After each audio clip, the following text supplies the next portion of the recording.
아이들 더 잘 커요. 성장하는 아이들 음식 잘 가리면 훨씬 더 잘 크거든요.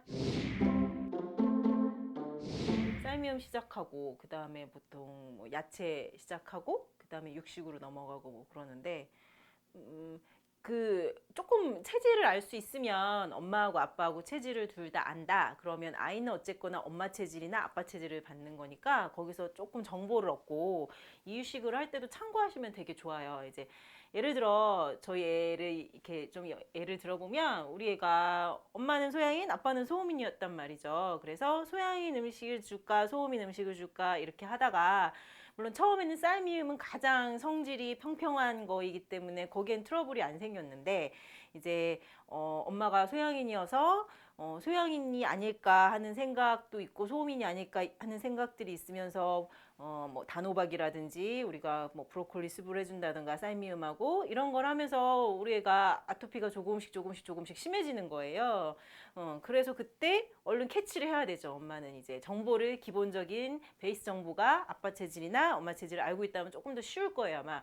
그래서 이제 저희 애를 이게 아니겠구나 하면서 얼른 방향 전환을 해서 저희 애는 이제 소음인으로 판정이 되고 그 다음에 이유식을 좀 소음인 거 위주로 바꿔줬어요. 육식에서도 소고기, 닭고기가 있으면 닭고기 위주로 가고 그 다음에 이제 계란류 가고 이렇게 가면서 그 다음에 우유나 치즈류 같은 것도 전부 뭐 산양유나 산양치즈 그런 거에서 바꿔주고 했어요. 그랬더니 아토피 없이 그냥 잘 넘어가더라고요. 그러니까 혹시 그런 아이가 엄마 그 수유하고 뭐 우유 먹고 이럴 때는 괜찮았는데 음식의 가짓수가 늘어나면서 조금 뭔가가 트러블이 생긴다거나 이러면 거기서 엄마가 얼른 캐치를 하시는 게 중요하죠. 그리고 조금 더 하여튼 좋은 거는 평상시에 엄마 체질, 아빠 체질을 둘 다 알고 있으면 엄마가 빨리 방향 전환을 해주는 거가 도움이 많이 될 것 같아요.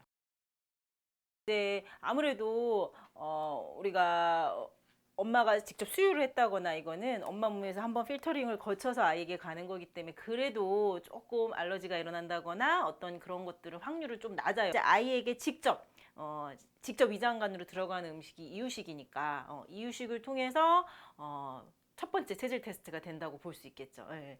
그러니까 엄마가 그때 한번 꼼꼼하게 체크해 보시고 근데 그런 건 있을 수 있어요. 누구에게나 알러지를 많이 일으킬 만한 카테고리들은 또 있을 수 있거든요. 그래서 엄마가 혼동을 하지 말아야 돼요. 예를 들어 뭐 돼지고기나 이런 것들은 초기 이유식 말고 후기 이유식에 들어가는 것들인데 그런 이렇게 단백질이 많이 들고 누구에게나 알러지가 많이 일어나는 것들은 이제 경험적으로 쌓여서 그런 것들도 있고 아마 경험을 쌓였을 때 우리나라 사람들은 아무래도 양인들보다 음인들이 많을 수 있기 때문에 어렸을 때부터 돼지고기 알러지가 많이 나는 아이들이 음인이 많아서 이게 경험적으로 후기 이유식으로 들어갈 수도 있겠지만 그래서 이제 정확하게 만약에 내가 우리 애가 소양이다라는 자신감이 있다면 돼지고기를 먼저 시켜보시는 것도 나쁘지 않은데 이제 그런 것들은 조금 뒤로 미루시고 야채군에서도 카테고리를 좀 나눠서 뭐 예를 들어 뭐 단호박도 있고 미역도 있고 뭐 파프리카도 있고 이러면 단호박이나 호박류는 양인들 음식이고 파프리카나 뭐 이런 것들은 음인들 음식이 소음인 음식이니까 그런 걸 하나씩 줘가면서 아이의 반응을 좀 살펴보시는 것도 반응이고요. 그 다음에 이제 뭐 생선류로 넘어갔을 때 생선류도 여러 가지잖아요. 뭐 흰살 생선도 있고 뭐 대구, 명태, 연어 뭐 이런 것들이 있는데 대구, 명태 같은 경우 태음인 거, 연어나 고등어 뭐 이런 등푸른 생선들은 소음인 것들이 많고 뭐 나머지 뭐 좀 납작한 생선들은 양인 것들이 많으니까 그거에 대한 반응을 체크해 보는 것도 좋죠. 예. 그런 식으로 엄마가 아이한테 조금 더 관심을 가지고 가면 충분히 첫 번째 체질 테스트로 이유식을 체질 테스트 방법으로 선택할 수 있을 거예요. 엄마들이 대부분 그렇게 물어보시는데요. 제가 고기 먹지 마세요. 야채만 먹으세요. 뭐 이런 거 아니잖아요. 음식의 카테고리를 나눠드리는 거지. 뭐 이것만 드세요. 저것만 드세요. 이러는 건 아니에요. 대체 식품들이 충분히 있어요. 야채들은 야채들별로 체질에 맞는 것, 육식은 육식별로, 생선은 생선별로, 과일은 과일별로. 그래서 충분히 대처가 가능하고 또 이제 소금에 대해서 한번 좀 얘기를 드리시고 넘어가고 싶은데 소음인 아이들 잘 안 먹고 안 크거든요. 근데 엄마들 되게 염분 섭취에 대해서 되게 많이 신경 쓰시잖아요. 근데 소음인 아이들은 실은 조금은 염분 넣는 것들을 일찍 시작해도 괜찮으세요. 아이들 입 짧고 어른들도 싱거운 거 먹으라고 하면 안 먹는데 가뜩이나 입도 짧은 소음인들한테 하나도 안 된 애기들한테 먹이면 아이들 점점 안 먹게 되고 배꼴이 작아지고 그러면서 발육이나 성장이 늦어지고 이런 것들이 이제 음인 아이들의 전형적인 패턴이거든요.